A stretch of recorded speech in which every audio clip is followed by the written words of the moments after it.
ஜெய் சாய்ராம். சாய் ஷர்மி. சாயி சச்சரித்திரம். அத்தியாயம் 3. சாயி பாபாவின் அனுமதியும் வாக்குறுதியும். அடியாருக்கு இடப்பட்ட திருப்பணிகள், பாபாவின் நிகழ்ச்சிகள், வழிகாட்டும் விளக்குகள், அவரின் தாயன்பு, ரோஹிலாவின் கதை, பாபாவின் சுவையும் அமுதமுமான மொழிகள். முந்தைய அத்தியாயத்தில் விளக்கப்பட்டபடி சாயிபாபா தமது பூர்ண சம்மதத்தை தெரிவித்து கூறியதாவது: சச்சரித்திரம் எழுதுவதை பற்றி நான் உம்முடன் முழுமையாக சம்மதிக்கிறேன். நீர் உமது கடமையை செய்யும், சிறிதளவும் அஞ்சாதீர். என் மொழிகளில் நம்பிக்கை வையும். என்னுடைய லீலைகள் எழுதப்படுமானால் அறியாமை அகலும். அவைகள் கவனத்துடனும் பக்தியுடனும் கேட்கப்படுமானால் இவ்வுலக வாழ்க்கையின் உணர்வு தணிந்து பக்தி, அன்பு ஆகியவற்றின் வலிமையான அலைகள் மேலெழும்பும். என்னுடைய லீலைகளின் ஆழத்தில் ஒருவன் மூழ்குவானானால் அவன் ஞானம் என்னும் விலை மதிப்பில்லாத முத்துக்களை எடுப்பான். இதை கேட்டு இந்நூல் ஆசிரியர் மிக்க மகிழ்ச்சி அடைந்தார். உடனே தன்னம்பிக்கை உடையவராகவும் பயமற்றவராகவும் ஆனார். இப்பணி வெற்றிகரமாக நிறைவேறியே தீர வேண்டும் என்றும் எண்ணினார். பிறகு ஷாமாவிடம் மாதவ்ராவ் தேஷ்பாண்டே திரும்பி பாபா கூறியதாவது: ஒருவன் என் நாமத்தை அன்புடன் உச்சரிப்பானாகில் நான் அவனுடைய ஆசைகளை பூர்த்தி செய்து அவனுடைய பக்தியை அதிகப்படுத்துவேன். என் வாழ்க்கையையும் செயல்களையும் ஊக்கமுடன் இசையாக பாடுவனாயின் அவனுக்கு முன்னும் பின்னும் எல்லா திக்குகளிலும் சூழ்ந்திருப்பேன். என்னிடம் உள்ளத்தையும் உயிரையும் ஒப்புவித்த அடியவர்கள் இந்நிகழ்ச்சிகளை கேட்டவுடன் இயற்கையிலேயே மகிழ்வெய்துவார். நம்பிக்கையுடன் என் லீலைகளை எவனாவது இசைப்பானாயின் அவனுக்கு எல்லையற்ற பேரின்பத்தை நல்கி என்றும் நிலைத்திருக்கும் திருப்தியை அளிப்பேன். எவன் என்னிடம் பூர்ண சரணாகதி அடைகிறானோ, எவன் என்னை விசுவாசத்துடன் வணங்குகிறானோ, எவன் என்னை நினைவில் இருத்தி நிரந்தரமாக தியானம் புரிகிறானோ அவனை விடுவிப்பது எனது சிறப்பியல்பாகும். என் நாமத்தை உச்சரிப்பவர், என்னை வணங்குபவர், எனது வாழ்க்கை நிகழ்ச்சிகளை பற்றி எண்ணி இவ்வாறாக என்னை நினைவில் இருத்தி இருப்பவர்கள் எங்கனம் உலகப் பொருட்கள், உணர்ச்சிகள் இவைகளின் கவனம் உள்ளவர்களாக இருக்க முடியும்? சாவின் வாய் நின்று எனது அடியவர்களை நான் வெளியே இழுத்து விடுவேன். எனது கதைகள் கேட்கப்பட்டால் எல்லா நோய்களும் விலகும். எனது கதைகளை மரியாதையுடன் கேட்டு அவற்றை எண்ணி தியானம் செய்து கிரகித்துக் கொள்ளுங்கள். இதுவே மகிழ்ச்சிக்கும் திருப்திக்குமான மார்க்கமாகும். என் அடியவர்களின் பெருமையும் அகம்பாவமும் அற்றுவிடும். கேட்பவரின் மனம் அமைதிப்படுத்தப்படும். அன்றியும் அது இதயபூர்வமும் முழுமையான பக்தியாயிருப்பின் மனம் உச்ச உணர்ச்சியுடன் ஒன்றாகிவிடும். சாயி சாயி என்று சாதாரணமாக ஞாபகம் ஊட்டிக் கொள்வதே பேசுவதில் கேட்பதில் உள்ள பாபங்களை தீர்க்கும். அடியவர்களுக்கு அளிக்கப்பட்ட பலதரப்பட்ட பணிகள். ஆண்டவர் வெவ்வேறு பணிகளை வெவ்வேறு அடியவர்களிடம் ஒப்புவிக்கிறார். சிலர் கோவில் மடம் ஆகியவற்றை கட்டுவதற்கும், சிலர் புண்ணிய தீர்த்தங்களுக்கு படிக்கட்டுகள் அமைப்பதற்கும் நியமிக்கப்படுகிறார்கள். சிலர் ஆண்டவன் புகழை பாட நியமிக்கப்படுகிறார்கள். சிலர் க்ஷேத்ராடான யாத்திரைக்கு அனுப்பப்படுகிறார்கள். ஆனாலும் எனக்கு சச்சரித்தம் எழுதும் வேலை ஒப்படைக்கப்பட்டது. எல்லாம் சிறிது தெரிந்தும் ஒன்று முழுமையாக தெரியாதவனைப் போன்ற நான் இப்பணிக்கு கொஞ்சமும் தகுதி உடையவன் அல்லன். பின்னார் ஏன் அத்தகைய கடினமான வேலையை மேற்கொள்ள வேண்டும்? எவரே சாய் பாபாவின் உண்மை வரலாற்றை எடுத்திமைக்க முடியும்? சாய் பாபாவின் அருள் ஒன்று மட்டுமே இக்கடின வேலையை நிறைவேற்ற ஊக்கம் அளிக்க முடியும். எனவே நான் எனது பேனாவை கையில் எடுத்த போது சாய் பாபா எனது அகங்காரத்தை அகற்றிவிட்டு அவரே தமது நிகழ்ச்சிகளை எல்லாம் வரையலானார். ஆதலின் இந்நிகழ்ச்சிகளை எல்லாம் விவரிப்பதன் பெருமை அவரையே அடைகிறது, என்னை அல்ல. பிறப்பில் மறையவனாக இருப்பினும் ஸ்ருதி, ஸ்ரம்ருதி என்ற 2 கண்கள், பார்வை அல்லது காட்சிகள் தேவையுள்ளவனாக இருந்தேன். எனவே சச்சரித்திரத்தை எழுதவே இயலாத நிலையில் இருந்தேன். ஆனாலும் ஆண்டவன் அருள் உமையே பேச வைக்கிறது.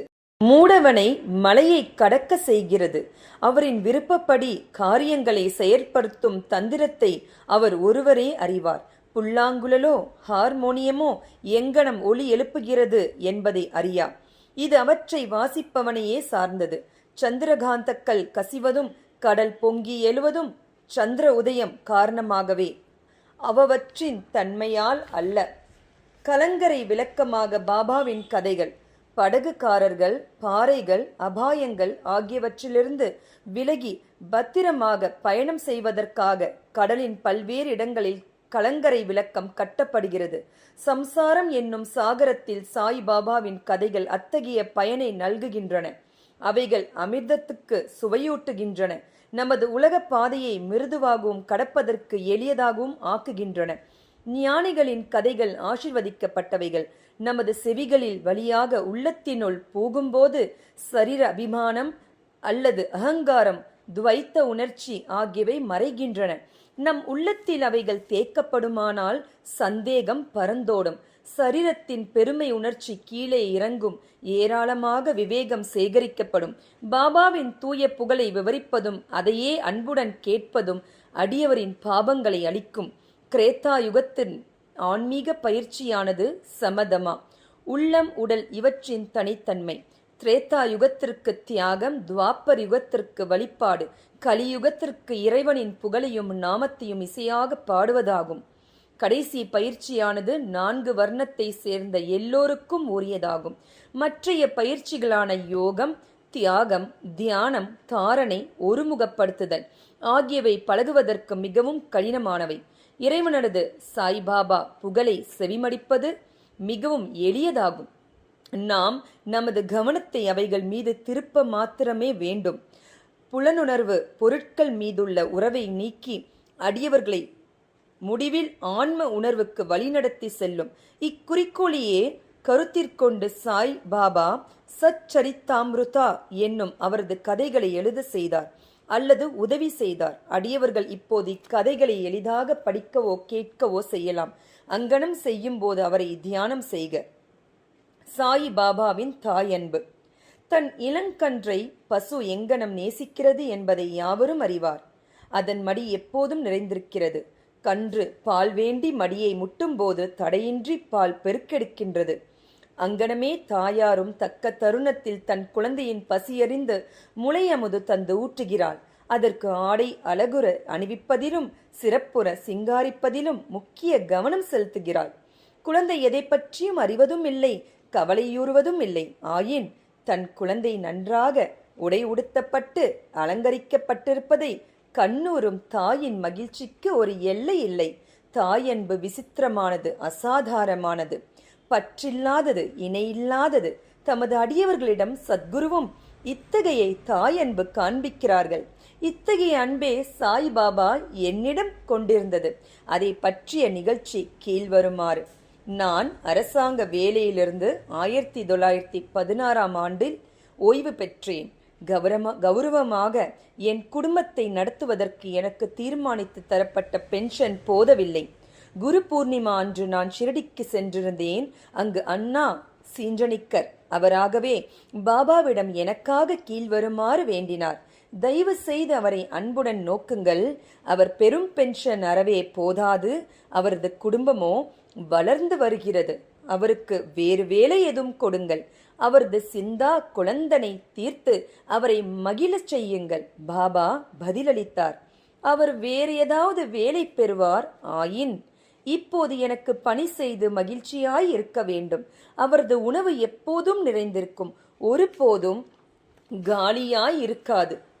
அவர் தனது கவனம் அனைத்தையும் என்பால் திருப்பி நாத்திகர்கள், மதப்பற்று அற்றவர்கள், கொடுமையாளர்கள் இவர்களின் கூட்டுறவை தவிர்த்து எல்லோரிடமும் பணிவாகவும் அடக்கமாகவும் இருந்து உள்ளத்தாலும் உயிராலும் என்னை வணங்க வேண்டும்.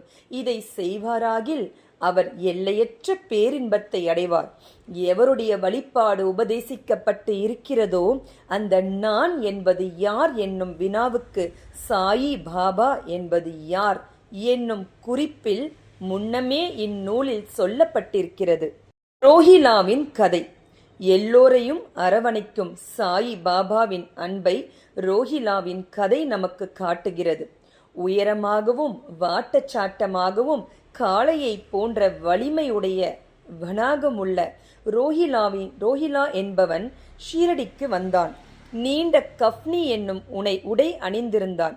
பாபாவிடமுள்ள அன்பினால் அங்கு தங்கியிருந்தான். இரவும் பகலும் களிமாவை திருக்குரானின் பாடல்கள் சப்தமாகவும் குரூரமாகவும் ஒப்புவித்து அல்லாஹு அக்பர், கடவுள் பெரியவர் என்று கத்துவான்.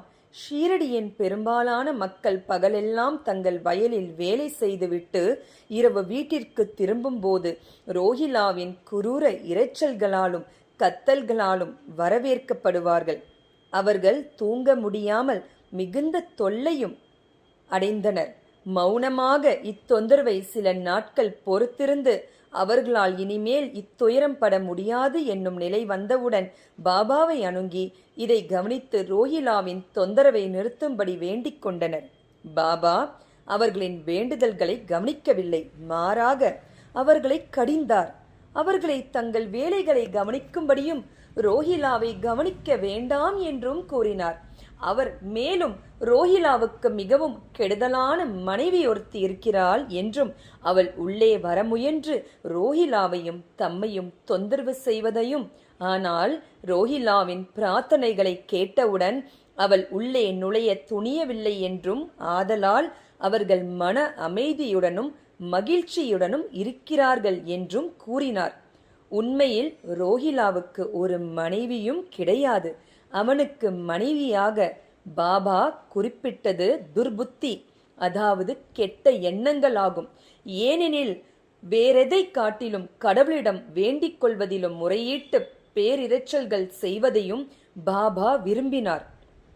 அவர் ரோஹிலாவின் பக்கம் இருந்து ரோஹிலாவின் இரைச்சல்களையும் குக்குரல்களையும் பொறுத்து கொள்ளுமாறு அவை சீக்கிரம் மறைந்துவிடும் என்றும் கூறினார். பாபாவின் இனியதும் வார்த்தைகளும். ஒரு நாள் மத்தியானம் ஆரத்தி முடிந்த பிறகு அடியார்கள் தங்கள் இருப்பிடங்களுக்கு திரும்பிக் கொண்டிருந்தார்கள். அப்போது பாபா கீழ்கண்ட அழகான அறிவுரையை விடுத்தார்.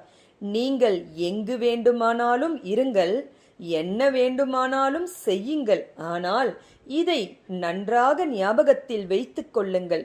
நீங்கள் செய்வது அனைத்தும் எனக்கு தெரியும். நானே அனைவருடைய அந்தரங்க ஆட்சியாளனாக இதயத்தில் அமர்ந்து கொண்டிருக்கிறேன். இந்த உலகின் கண் அசையும் அசையா சர்வ ஜீவராசிகளையும் அரவணைக்கிறேன். இப்பிரபஞ்சம் என்னும் தோற்றத்தை நானே கட்டுப்படுத்துபவன், ஆட்டுவிப்பவன். எல்லா வர்க்கங்களின் மூலமாதா நானே. முக்குணங்களின் கூட்டுறவும் நானே. நானே எல்லா உணர்ச்சிகளையும் ஊந்துபவன், படைப்பவன், காப்பவன், அளிப்பவனுமாம். என்பால் கவனத்தை திருப்புபவனை எதுவும் துன்பம் விளைவிக்காது. ஆனால் மாயை என்னை மறந்தவனை ஆட்டி உழுக்கும். எல்லா பூச்சிகள், எறும்புகள், கண்ணுக்கு தென்படுபவை, அசையக்கூடியா அசைய முடியாத உலகம் எல்லாம் என்னுடைய உடம்பு அல்லது உருவமாகும். இத்தகைய அழகான விலைமதிப்பெற்ற மொழிகளை கேட்டு இனிமேல் என் குருவை தவிர வேறு யாருக்கும் நான் பணிவிடை செய்ய போவதில்லை என்று என் மனதில் நான் தீர்மானித்தேன். அண்ணா சீஞ்சனிக்கரிடம் பாபா விடுத்த பதில் உண்மையில் அது எனக்கானதாகும். அதாவது நான் ஒரு வேலை பெறுவேன் என்னும் எண்ணம் என் மனதில் சூழ்ந்தது. நான் அங்கனம் நிகழுமா என்று எண்ணிக்கொண்டிருந்தேன். எதிர்கால நிகழ்ச்சிகளை கண்ணுற்றும் போது பாபாவின் வார்த்தைகள் உண்மையாயின. நான் ஒரு அரசாங்க உத்தியோகத்தை பெற்றேன். ஆனால் அது குறுகிய கால அளவுடையது. பிறகு நான் சுதந்திரமடைந்தேன். என் குரு சாய்பாபாவினுடைய சேவைக்கு என்னை பூர்ணமாக சமர்ப்பித்தேன். இவ்வாத்தியத்தை முடிக்கும் முன்பாக பல்வேறு இடைஞ்சல்களான தூக்கம், சோம்பல், மனதழைத்தல், உணர்வுகளுடன் உறவு இவற்றை விட்டொழித்துவிட்டு தங்களுடைய முழுமையும் சிதைவுமற்ற கவனத்தை சாயி பாபாவின் கதைகளுக்கு அளிக்கும்படி இந்நூலை பயில்வோரிடம் நான் வேண்டிக் கொள்கிறேன். அவர்களது அன்பு இயற்கையானதாக இருக்கட்டும். பக்தியின் இரகசியத்தை அவர்கள் அறியட்டும். மற்ற பல சாதனைகள் புரிந்து களைப்படைய வேண்டாம். ஒரு எளிய மருந்தை அவர்கள் பற்றட்டும். அதாவது சாயி பாபாவின் கதைகளை கேட்பது. இது அவர்களின் அறியாமையை அழித்து அவர்களுக்கு முக்தி நல்கும். ஒரு உலோபி பல்வேறு இடங்களில் தங்கினாலும் தன்னுடைய புதைக்கப்பட்ட செல்வத்திலாலேயே சதா சிந்தனை உள்ளவனாக இருப்பதைப் போல் சாயிபாபா நம் அனைவரின் உள்ளம் என்னும் அரியாசனத்தில் விற்றிருக்கட்டும். அடுத்த அத்தியாயத்தில் சாயிபாபாவின் ஷிரடி விஜயத்தை பற்றி கூறுகிறேன். ஸ்ரீ சாயியை பணிக. அனைவருக்கும் சாந்தி நிலவட்டும். ஜெய் சாய்ராம்.